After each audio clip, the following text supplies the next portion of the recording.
And He shows us that. Kaya, una pa, again, it's been a long time na sinasabi ko, nire-remind ko sa atin lahat, na kailangan talaga we communicate with God so that we can really see, we can have a clearer vision from God kung ano na tayo pupunta. So, yun ang pinapakita ng God sa atin. Pero, ang hindi pinapakita ng God sa atin is yung ating journey. Yung process. Diba? Alam natin kung siya pupunta, but we really never know yung process na dadaanan natin papunta doon sa vision na yun or doon sa goal na inassign ng Lord sa atin. And sigurado, pag nalaman natin yung process, baka hindi natin puntahan yung vision na yun, di ba? Kasi matatakot tayo sa dadaanan. Alright? Like, for example, kayong lahat kayo na nasa Hong Kong ngayon, did you really know the process, yung mga haharapin ninyo bago kayo makarating sa Hong Kong? Did you know na ang magiging employers nyo, mabait or hindi mabait? Did you know na darating pa sa puntos na mahiwalay kayo sa pamilya nyo? Di ba? That never came to your mind until it happened. Di ba? But praise the Lord, because all of you who are listening now are there. Ibig sabihin, sa pinagdaanan ninyo sa proseso, ay yung pala ay para makilala niyo ang Panginoon. Tama po ba? Amen. Amen? Masakit man ang pinagdaanan ninyo, but now look where you are. You know the Lord. Di ba? So, these are the things na ang isang tao ay dinadaanan. And when I say humble traveler is, ano ko na po sa pag-travel natin bilang Kristiyano, ay maging humble. Na ipapasok natin yung humble mamaya. Ano ba ang hinaharap natin pagdating sa loob ng mga pagta-travel, lalo na pag hindi mo alam yung pupuntahan mo? Di ba? Hindi ka sure. Ang unang-una talaga pumapasok dito is yung tinatawag natin anxiety. Alright? Anxiety is, sabi ito, is an issue of or restless or body-numbing fear of hypothetical loss. Yung something na takot tayo, pinatatakutan natin. Hypothetical loss, ibig sabihin, theory pa lang, imagination pa lang, kinatatakutan na natin. Sino ang nakakaranas ng ganito? Di ba? Hindi pa naman nangyayari, wala pa naman nangyayari, but then we feel the fear, we feel the anxiety. Alright, that's hypothetical loss. Okay? Or the other side is issue of desiring over control of our circumstances. But have you experienced that? Tinatry nyo, gusto nyo hanggang maaari lahat nasa sakop ninyo, control ninyo, di ba? Para maibsan ang fear. But actually, the more we do that, the more we fall into anxiety. The more we try to control it, the more we fall into anxiety. Amen? Alright? So, in our travel, sa ating journey, sa ating process na dadaan, maraming mga surprises na darating. Mga unexpected situations. Amen? And even as here, experience namin dito sa Philippines, as I'm sure you know, na lahat tayo naman ay taga-Pilipinas, ay maraming uncertainties. Okay? Mga pangakong hindi natutupad. Di ba? Mga rules na hindi nasusunod. Di ba? Mga kahit anong kinat ang gawin mo, ay meron pwedeng mangyari sa iyo. Accidents will happen just because of the uncertainties ng mga character na nakatira sa lugar, in environment and everything. And that brings us to anxiety talaga. Amen? So, yan ang sitwasyon natin. Marami tayong hinahanap na ganyan. But then, the other day, I was saying this verse. The 1 Peter chapter 5.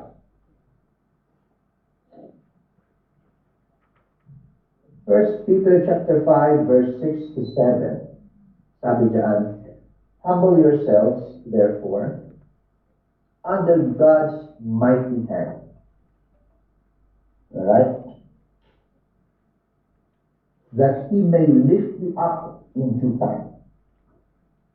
Cast all your anxiety on Him because He cares for you. Okay? Now, this verse that struck me, it has hit me in a way because of, yung dinadaan, yung mga challenges sa buhay, and it has encouraged me. Na kapag tayo ay dumadaan sa mga unfamiliar situations or even familiar pero parang hindi mo ma-realize ang mga sitwasyon, it brings you to that worrying. It brings you, akala mo hindi ka ganon, pero it awakens yung katulad ng description sa anxiety, yung desire to over control. Diba? Gusto natin may control tayo. Pero hindi naman, wala naman talaga sa control mo. So tinutulak ka talaga mag-alala, tinutulak ka na manervyos, tinutulak ka na mag-worry, right? When we do this, when we take on the anxieties sa buhay natin, hindi pala tayo nagiging humble. Every time we take the anxieties to ourselves, we carry it on our own, we do not become humble. Kaya sabi mo sa verse, you humble yourselves. On the other hand, in return, you cast all your anxieties. So when you humble, you cast your anxieties, you cast your worries. Amen? Okay po ba yun? Di ba? When we have these worries in life, it means we do not trust God. And when we think we are, sabi nga, when we think we are the answer, kung sa tingin mo, ikaw ang source, kung sa tingin mo na kaya mo, kung sa tingin mo na kapag ikaw ang nagmaniobra ay magiging maayos ang lahat, then this is a sign that we lack humility. Okay, when we, sometimes we say humility, like what I always make an example. Marami nagsasabing guwapo ako.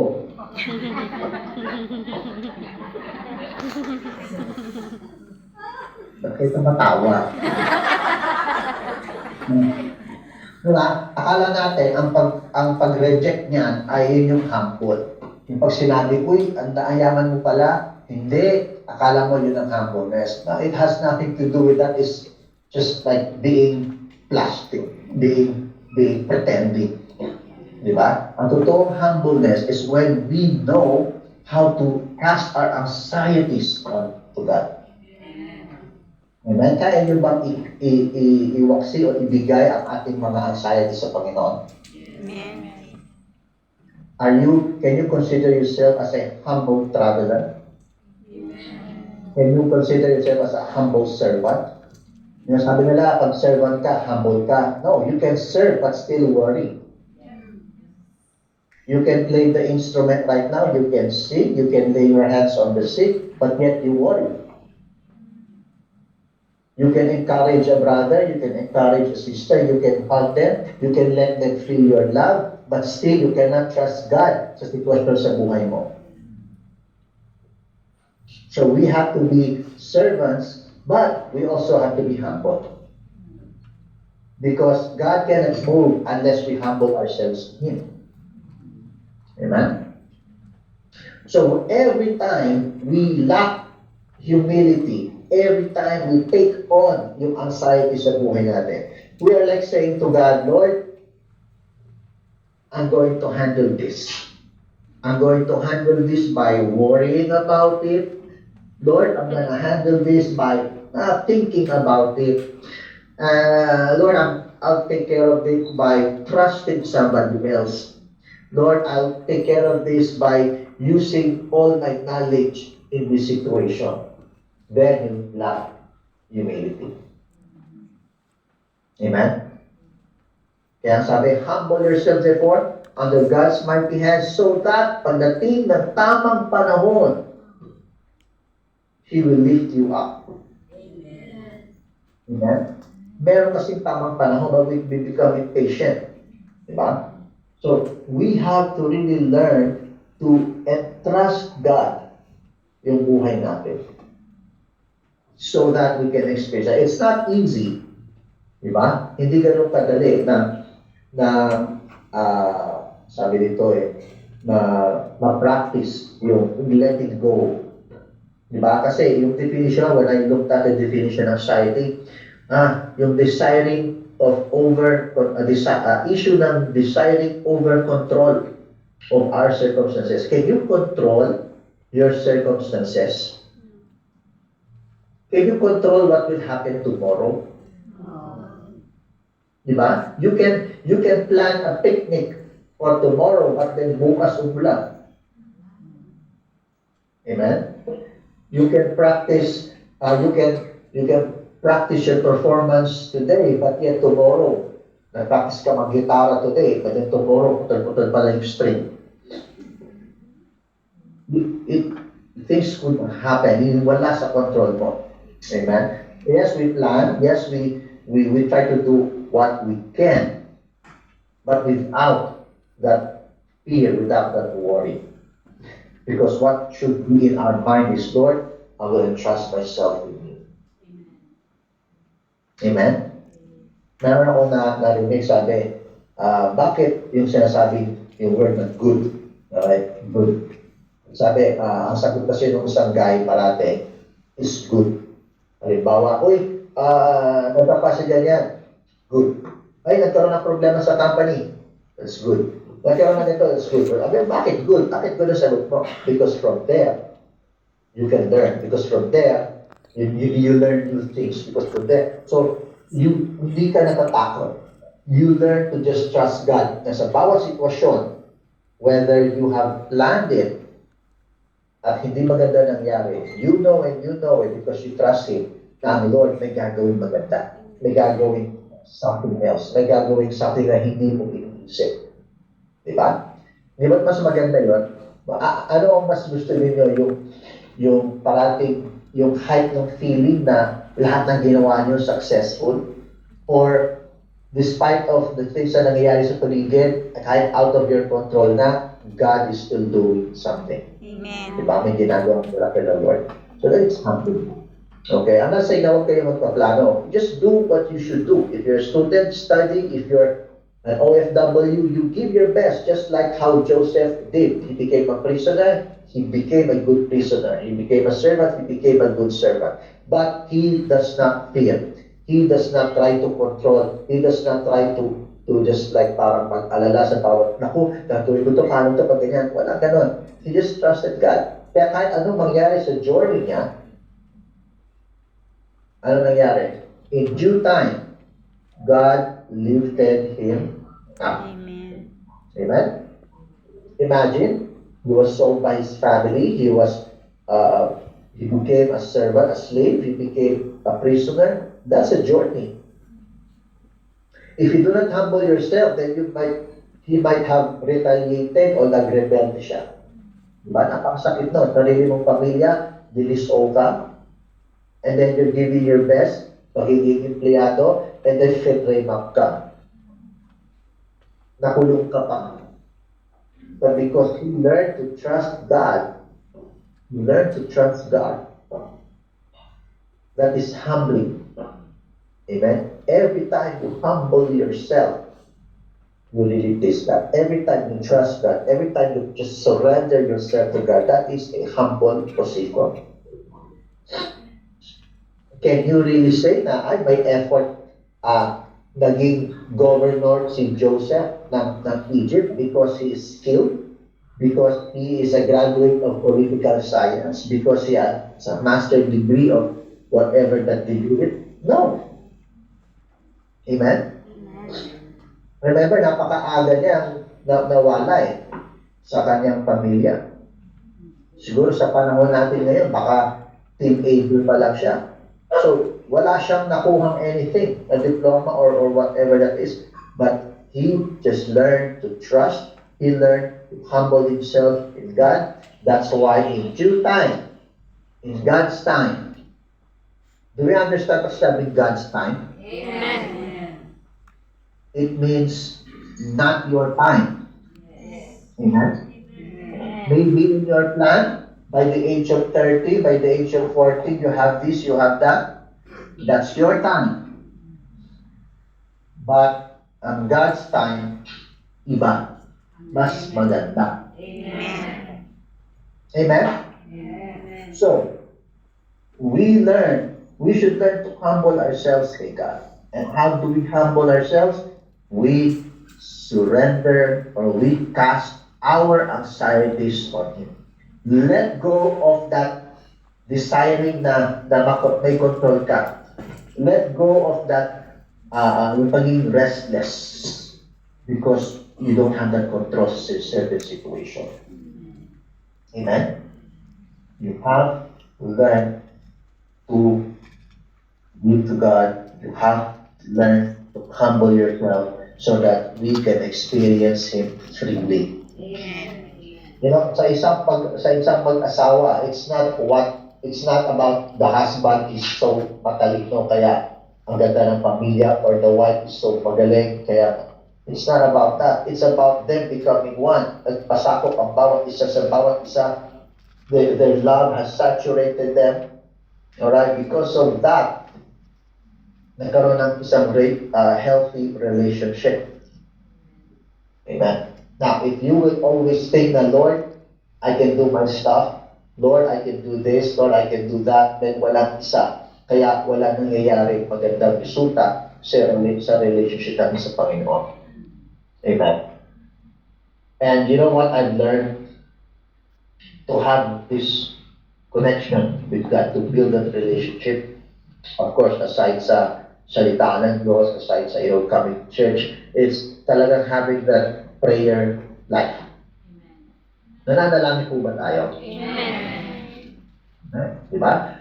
Because we pray, ang prayer kasi it's not a one-way thing. A prayer is not yung parang lang, puro ka lang offer ng mga request mo. No, prayer is developing our relationship with God. When we develop our relationship with God, do you know that your trust becomes solid? Do you know that the trust, yung tiwala natin sa Diyos becomes really hardcore, it solidifies. Kaya hindi nayayanig. Kaya minsan nahirapan tayo mag-cast ng anxieties natin. Nahirapan tayo na mag-cast yung magbitawan na yung pagiging gusto ko sure, gusto ko para sigurado. Di ba? Kasi you learn to trust God because you learn to communicate. Di ba? Ang pangit naman ng relasyon ng mag-asawa kung sasabihin ng babae o ng lalaki, nagugutom na ako, so gusto ko nang kumain, so ako na lang magluluto. Sasabihin ng babae, sige, dada, wala na tayong laman sa grocery ha, so sige, ako na mag-grocery. So kanya-kanya sila gumagawa ng kanya, hindi magiging isa. Di ba? Pinagkatiwala ng babae ang kanyang sarili sa lalaki. Pinagkatiwala ng lalaki ang kanyang sarili sa babae.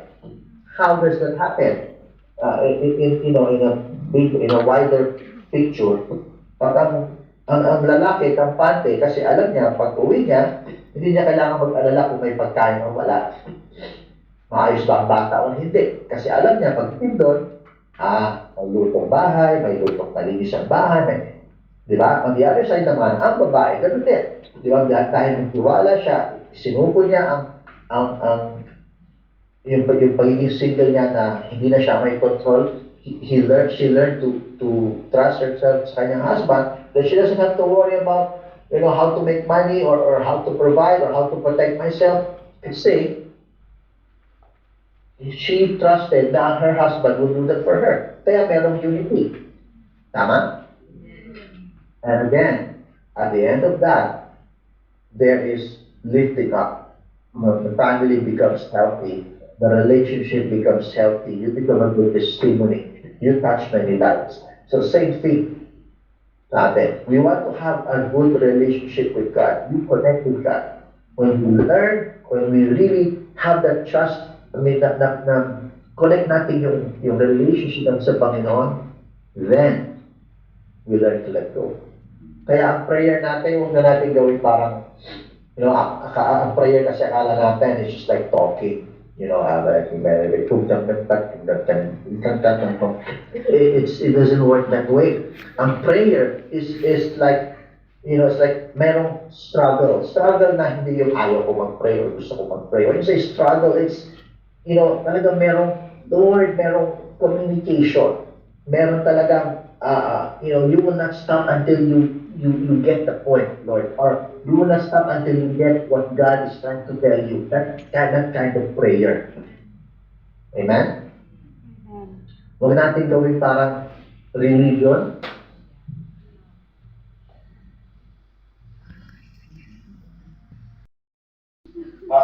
Huwag natin ayaan or huwag natin ayaan na basta lang tayo doon sa hindi tayo nagiging isa sa Panginoon. Every time you pray, every time you have that heart of really praying, not stopping until you get God's point. You develop that relationship. You do that, you learn to really trust God kasi nakikilala mo na siya. Okay? So don't just, nagbasa na rin naman ako Nagbasa naman ako ng Bible, tapos I'll pray a little bit. No, wherever you go, you commune with God. Amen. Amen. Every time you do that, wow. Sabi nga you are, in a nutshell, you are humbling yourself. You learn to really bigay ang sarili mo sa Panginoon. Lord, I'm gonna trust you. And Lord, my life is hidden in you. Nakatago pa lang sa Panginoon. Lord, I've done this part. I've tried to plan. I've done my part. But Lord, everything, I'll just leave it up to you. Because I know, Lord, your idea is much better. My way is not your way, Lord. Your way, your thought is not my thought. Iba pa rin. Okay? But again, it's really a work thing na i-practice to. Kaya, sa bawat sitwasyon na nangyari sa buhay natin, i-practice natin, maging aware tayo. Kaya nga tayo mayroong Sunday, or Wednesday or Friday, mga Bible studies and Sunday services, so that we get fed, and then we apply it. Okay? Moment na matapos ang service na yun, when you go on your own lives, be aware of what we've learned, be aware, and then take it, use it, practice it. Okay, I'm sure, lahat tayo may mga pinagkakaalalahan ngayon. May mga inaalala ba tayo? Yes. Meron ba tayong mga yung worries or mga part ng buhay natin na hanggat maaari gusto natin may control tayo? Meron bang ganon? Amen. Na feeling natin may peace of mind tayo pagka may control tayo sa sitwasyon na yun? Amen. Yes. Or just want to let you know, the more you try to take control of it, the more you get stressed. Amen. The more you try to desire na magkaroon ng control sa sitwasyon, the more you're gonna get tired. The more you're gonna feel that anxiety. Why? Kasi hindi natin kaya. Hindi natin kaya. At tandaan, pag tayo ay nasa anxiety, tayo nag-aalala, nakakatagayan. Okay? Alam nyo ba, diba nabibilang na malalaman natin ang edad ng puno sa papaano? Diba pag yung hinati yung puno, makikita mo yung bilog doon sa loob? Malalaman mo kung ilang taon na yung puno.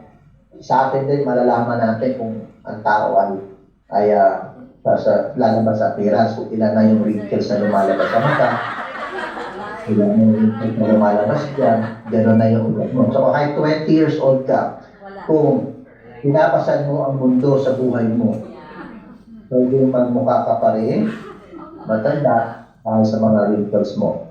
Diba? So, you wanna live healthy? You wanna have that peaceful relationship with God?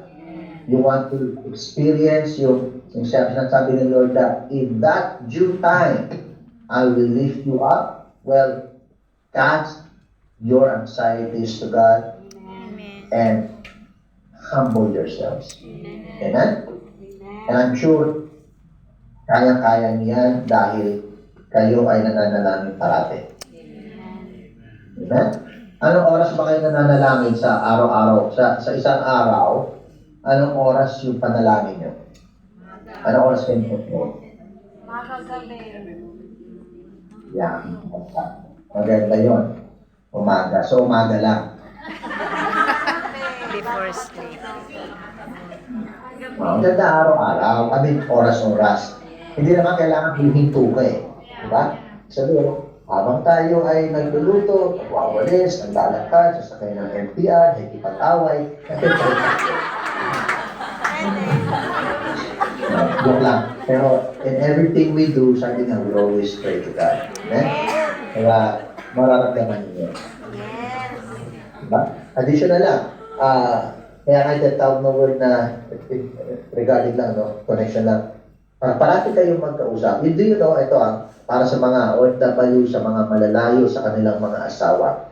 Do you know that proximity is stronger than love?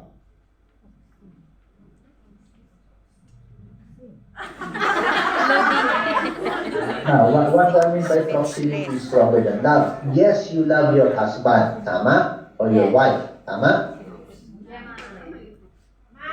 But if you spend more time with someone else, pwedeng mawala yung love kasi madedevelop ka doon sa kung sino yung kadikit mo parati, yung kasama mo parati. Tama? Naintindihan ko ba natin yun? Proximity is stronger than love. Pag magiging madalas ka, pwede mawala. Yun doon sa kung sino man yung spouse mo. So, in the other, ipaparallel relation ko lang, if you always spend time with God, you have that proximity with God, always close with God, you develop that relationship.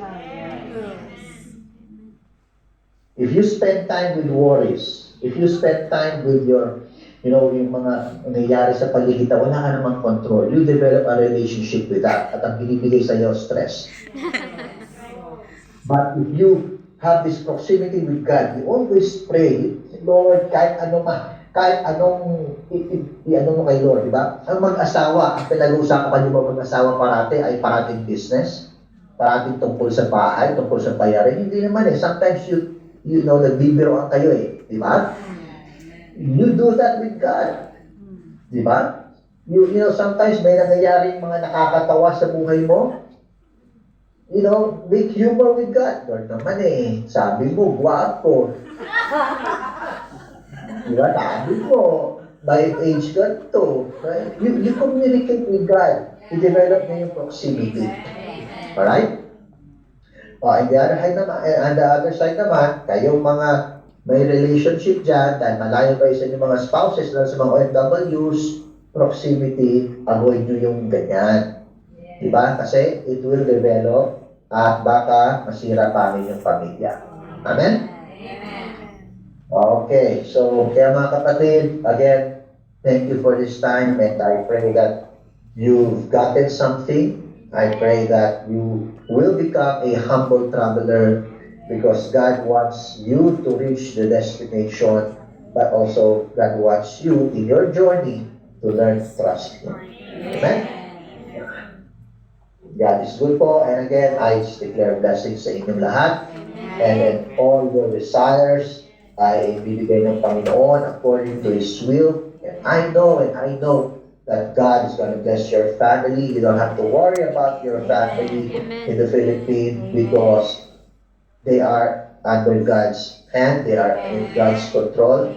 And all you have to do is worship Him, serve Him, in the church, serve Him in your workplace, serve Him in your community. And in due time, God's going to lift you up. Amen.